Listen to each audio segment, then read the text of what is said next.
नमस्कार, मैं राहुल शुक्ला IRN24 की आज की इस मार्मिक खबर में फिर से आपका स्वागत करता हूं। और आज हम उपस्थित हैं अंबिकापुर स्थित गांधी चौक में, जहां पर कुछ महिलाएं, बच्चे और कुछ परिवार यहां पर धरना प्रदर्शन में बैठे हुए हैं। आज ये प्रदर्शन लगभग 4-5 दिनों से चल रहा है। आइए उनसे बात करते हैं और जानते हैं कि क्या पीड़ा है और किस वजह से आप वो लोग धरना पर बैठे हुए हैं। कुछ माताएं बहनें यहाँ पर हैं, उनसे बात करने की कोशिश करते हैं। जी बताइए, क्या परेशानी है आप लोगों को, क्यों यहाँ बैठे हैं? हम लोग यहाँ पर जो हम लोग नेहरू नगर डिगमा से हैं, तो हम लोग जो जिस एरिया में रहते हैं उस एरिया में लगभग 4-5 पीढ़ी से वहाँ हम लोग निवासरत हैं।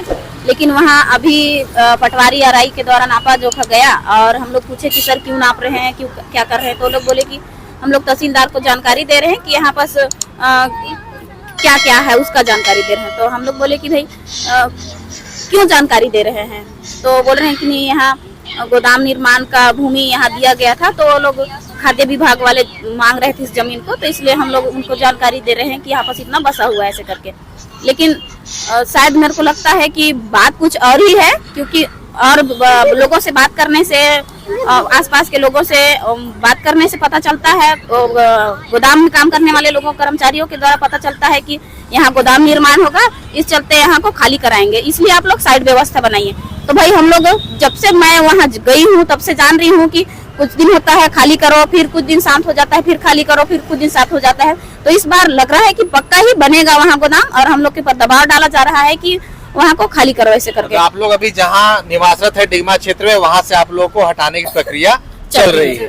जी, ये सभी लोग वहीं के निवासी हैं? वहीं के निवासी हैं सब। अच्छा, ये मैं देख रहा हूँ छोटे छोटे बच्चे यहाँ पर उपस्थित हैं, यहाँ पर आप लोग के साथ में। क्या ऐसी पीड़ा आप लोग को लग रही है कि सारे बच्चों को लेकर आप यहाँ पर आ गए हैं? बच्चे खुद डरे हुए हैं कि ना मम्मी हम लोग का घर टूट जाएगा क्या, हम लोग कहाँ रहेंगे। ये जब अभी तो छुट्टी है, आज स्कूल जब चल रहा था ना, तो बच्चे सोच रहे थे कि हम लोग अगर स्कूल चल जाएंगे, हम लोग के पीछे अगर घर टूट गया मम्मी, तो हम लोग आके रहेंगे कहाँ। इस चलते ये लोग बोल रहे हैं कि हम लोग भी कलेक्टर अंकल से बात करेंगे कि भाई अंकल हम लोग का घर क्यों तोड़ रहे हैं, ऐसे करके ये लोग भी पूछेंगे हम लोग के जगह को क्या आप लोग खाली कराएंगे, ऐसे करके सवाल करेंगे करके बच्चे लोग यहाँ पास आए हुए हैं।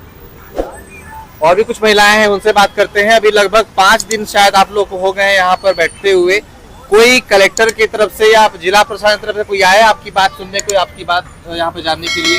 नहीं, वहाँ से तो कोई नहीं आया है कलेक्टर ऑफिस से हम लोग को बात सुनने के लिए। हम लोग आज 5वीं रोज यहाँ पे धरना पर बैठे हैं। क्या संदेश देना चाहते हैं आप?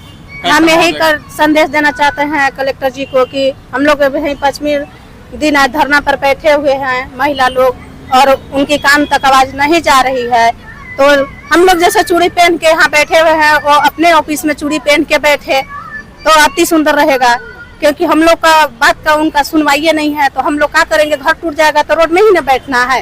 तो आन के रोड में बैठे हैं, उनको इच्छा है कि हमारे घर के महिला, बहू, बेटी, बहन सब आन के रोड पर बैठे, हम लोग भी आन के रोड में बैठे हैं। मैं फिर से कहता हूँ कि बेटी बचाओ, बेटी पढ़ाओ और महिला उत्थान की बात करने वाली भाजपा सरकार में ये चीजें हो रही हैं, और उसके बावजूद मैं आपको दिखाना चाहूंगा, यहीं पर जो है ये गांधी चौक है, और यहीं से बगल में जो हमारे यहाँ के विधायक हैं उनका निवास है, और इसके ही अगले चौक में जो है कलेक्टर कार्यालय है। जिला प्रशासन को पूरी खबर रहती है कहाँ पर क्या हो रहा है, पर उनके तरफ से कोई एक इंसान भी इनके पास नहीं आया इनका हाल जानने कि यहाँ पर क्या हो रहा है और क्या पीड़ा लेके आखिर ये लोग बैठे हैं। हम पूछना चाहते हैं कि कलेक्टर जो है वो जिले के मुखिया होते हैं। एक मुखिया का ये धर्म होता है कि अपने आसपास रह रहे, उनके अंदर रह रहे लोगों का लालन पालन करे, उनकी सुरक्षा करे, उनको हर तरीके की जिम्मेदारी को निभाए। पर क्या उनके पास इतना भी समय नहीं है कि वो आके अपने लोगों से बात कर सके, मिल सके? और भी कुछ लोग हैं, उनसे जानते हैं और क्या मामला है इसमें। जी, मेरा नाम सुरेश राम बुनकर, मैं एक सामाजिक कार्यकर्ता हूं और मैं वहां का निवासी हूं। ग्राम नेहरू नगर डिगमा में भारत सरकार पुनर्वास विभाग की मद की भूमि है। खसरा नंबर 309-310, रकबा 2 एकड़ लगभग भूमि है, जिस पर मूल निवासी 4 से 5 पीढ़ी तक से निवासरत हैं, और सभी जनजाति समाज और पिछड़े वर्ग, अन्य वर्ग के लोग, गरीब परिवार के लोग रहते हैं। अभी अभी हमको पता चला है कि छत्तीसगढ़ शासन के द्वारा Chhattisgarh state warehousing corporation उसके भवन का निर्माण करने के लिए हमारे कब्जे की भूमि का सीमांकन कराया गया है, उसका जायजा लिया गया है और तहसीलदार अंबिकापुर को निर्देशित किया गया है। उनके निर्देशन पर राजस्व निरीक्षक अंबिकापुर और हल्का पटवारी अंबिकापुर के द्वारा हमारी कब्जे की भूमि का सीमांकन कराया गया है। जांच प्रतिवेदन माननीय कलेक्टर के न्यायालय में प्रस्तुत किया जाएगा। जांच प्रतिवेदन प्रस्तुत करने के बाद खाद्य विभाग को उपरोक्त वर्णित भूमि सुपुर्द कर दिया जाएगा और खाद्य विभाग का गोदाम निर्माण करने के लिए यह भूमि प्रस्तावित की गई है। पता करने पर पता चला है और राजस्व अधिकारियों के द्वारा बताया गया कि हो सकता है कि यह भूमि शासकीय भूमि है, इसलिए खाली करना पड़ सकता है, ऐसा उन्होंने बताया। अभी तक जिला प्रशासन की ओर से कोई भी आप लोगों से यहाँ बात करने नहीं आया, कोई भी आपकी पीड़ा सुनने नहीं आया, क्या कहना चाहेंगे इस बारे में? देखिए, जिला प्रशासन की मनमानी कहे या तो जिला प्रशासन अपना वो हद से पार हो रहे हैं। जिला प्रशासन हम 18 तारीख से जो है गांधी चौक अंबिकापुर में धरना स्थल पर बैठे हैं। कर्मिक हमारा धरना प्रदर्शन चल रहा है। आज तक सरकार की ओर से कोई प्रतिनिधि बनकर हमारा संज्ञान लेने नहीं आया, हमारी समस्या को पूछने नहीं आया, सुनने नहीं आया। तो हम छत्तीसगढ़ शासन को बताना चाहते हैं कि अभी नगरीय निकाय चुनाव होना है, ग्राम पंचायत और जिला पंचायत का चुनाव होने वाला है।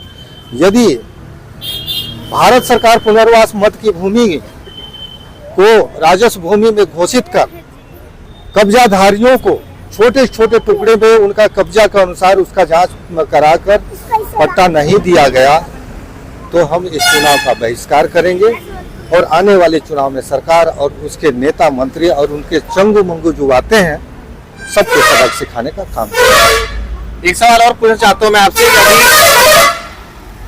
हमारे यहाँ दरिमा जो एयरपोर्ट से फ्लाइट का जो है जाने का जो कार्य शुरू हुआ तो मैंने देखा कि यहाँ पर श्रेय लेने की होड़ लगी हुई थी। सांसद महोदय श्रेय ले रहे थे कि हमने जो है वहां पर जाके फोटो डाल रहे थे, मुख्यमंत्री का अलग नाम आ रहा था। कोई यहाँ पर श्रेय लेने नहीं आ रहा है कि हम अपने लोगों के साथ खड़े हैं, ना ही कोई सांसद आया ना ही कोई विधायक आया। इस बारे में क्या कहना चाहेंगे आप? देखिए, ये सिर्फ भारतीय जनता पार्टी की सरकार के मंत्री विधायक कहिए चाहे कांग्रेस पार्टी के मंत्री विधायक की सरकार में जो लोग हैं उनकी बात करेंगे। ये महज अपने वोट बैंक को मजबूत करना चाहते हैं, लोगों को दिखाना चाहते हैं। उनको आम जनता से कोई लेना देना होता नहीं है। वो सिर्फ जो है आम जनता को प्रताड़ित करते हैं, दुख देते हैं, बेटी पढ़ाओ बेटी बचाओ का नारा देते हैं। भारत के प्रधानमंत्री माननीय नरेंद्र मोदी ने कहा था 2022 तक एक एक नागरिकों को, गरीब परिवार के लोगों को हम पक्के का मकान दे देंगे। तो मैं भारत पूछ रहा है, प्रधानमंत्री मोदी जी बताया कि 2024 तक आपने 22 तक वादा किया था, तो हमको पक्के का मकान कब नसीब होगा? हमारी महिलाएं, हमारे बच्चे सड़क पर आ गए हैं। हमको यदि पक्का का मकान मिल गया होता तो हमको सड़कों में बैठने की क्या आवश्यकता थी? हम आपको बताना चाहते हैं, आने वाली अभी जो नगरीय निकाय चुनाव, पंचायत चुनाव होने वाले हैं, हम इस चुनाव को बहिष्कार करेंगे और यहीं बैठे रहेंगे। और हमको हटाने वाला कौन आता है ये भी हम, जब कोई यहाँ पर प्रतिनिधि बनकर आएगा तो हम जूते और चप्पल से उनसे बात करेंगे।